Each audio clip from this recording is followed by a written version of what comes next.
السلام علیکم دوستو، آج کی کہانی کا نام ہے تہذیب کی پہچان۔ خالہ جان کسی کی میٹھی سی آواز سنائی دی، لیکن میں کچھ نہ بولی اور بدستور سے ان کے گملوں میں لگے پودوں کو پانی دینے میں مصروف رہی۔ اتنے میں دوبارہ وہی آواز سنائی دی، خالہ جان السلام علیکم وبرکاتہ۔ میں نے فوراً مڑ کر دیکھا، ایک 7-8 سالہ پیارا سا بچہ سفید کپڑے پہنے دروازے پر کھڑا تھا۔ خالہ جان سنیے، کیا میں اندر آ سکتا ہوں؟ جی میں معذرت چاہتا ہوں، بڑے دروازے کا پٹ کھلا ہوا تھا تو میں اندر داخل ہو گیا۔ ہم آپ کے پڑوس میں نئے کرایہ دار ہیں۔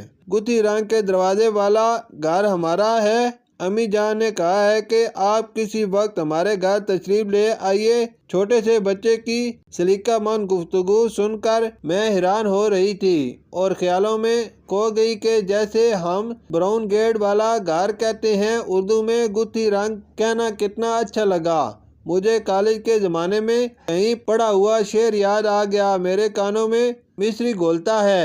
کوئی بچہ جب اردو بولتا ہے ایسے رسیلے الفاظ جیسے سنیے، تشریف لائیے، زحمت نہ ہو تو خالہ جان وغیرہ، کانوں میں کیسی مٹھاس گھولتے ہیں۔ مثلاً لفظ خالہ جان، آج کوئی کسی کو خالہ جان نہیں کہتا، سب آنٹی ہی کہتے ہیں۔ میں خیالوں میں گم تھی کہ اس بچے نے مجھے پھر مخاطب کیا، خالہ جان امی جان سے کیا کہوں؟ میں نے جواب دیا، جی بیٹا، ان سے کہنا میں شام کو ضرور آؤں گی۔ جی بہتر، اب میں چلتا ہوں خالہ جان۔ وہ سر جھکا کر سلام کرتا ہوا چلا گیا۔ میں شام کو ان کے گھر گئی۔ ایک تمیزدار بچی نے دروازہ کھولا اور مسکرا کر کہا، اندر تشریف لائیے۔ میں آگے بڑھ گئی۔ بچے کی والدہ اور دادی جان نے پرتپاک خیر مقدم کیا۔ ارے آئیے نا، آپ کا اپنا ہی گھر ہے، تشریف رکھیے۔ دراصل ہمیں یہاں آئے ہوئے 2 ہفتے ہی ہوئے ہیں، سوچا شام کی چائے پڑوسیوں کے ساتھ مل کر پئیں۔ کہیں آپ کو کوئی مصروفیت تو نہیں ہے؟ میں نے جواب دیا، نہیں بالکل نہیں، آپ نے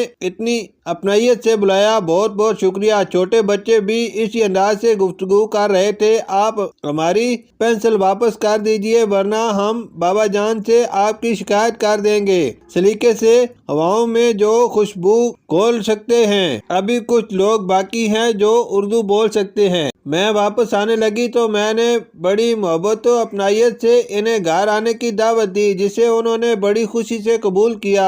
کہنے لگی، چشم ماں روشن دل ماشاد، ضرور آئیں گے بیٹا، آپ کہیں ہم نہ آئیں ایسا تو بدلحاظ نہیں۔ اور پھر مجھے دعائیہ کلمات سے رخصت کیا۔ فی امان اللہ۔ میں گھر آئی تو اداس ہو گئی، جیسے ہماری تہذیب کا بہت نقصان ہو گیا ہے۔ میں سوچ رہی تھی کہ ان کے گھر کوئی آتا نہیں بیٹھتا نہیں، بلکہ سب تشریف لائیے اور رکھتے ہیں۔ وہاں کوئی drawing room, bath room, bed room نہیں، بلکہ مہمان خانہ یا بیٹھک ہے، باورچی خانہ، غسل خانہ ہے، بیڈ شیٹ نہیں بلکہ پلنگ پوش ہے۔ وہ اپنے بچوں کو کھانا کھلاتے ہوئے کہتے ہیں، یہ سارا ختم کیجئے یا بیٹا آپ ٹھیک سے کھائیے، جبکہ ہمارے ہاں مائیں بچوں کو کھانا کھلاتے ہوئے کہتی ہیں، جلدی فنش کرو، شاباش، گڈ بائے۔ مجھے ان کے گھر کی باتیں یاد آ رہی تھی۔ ان کی والدہ نے اپنی بیٹی سے کہا تھا، الینا بیٹی، یہ رکابیاں یہاں تپائی پر رکھ دیجئے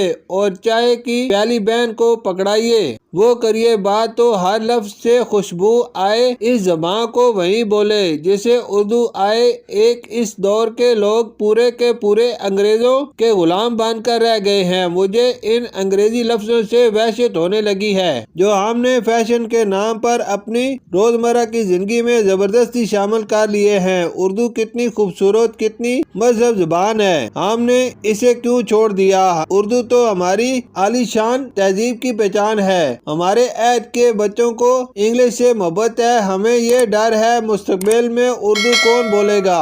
شکریہ۔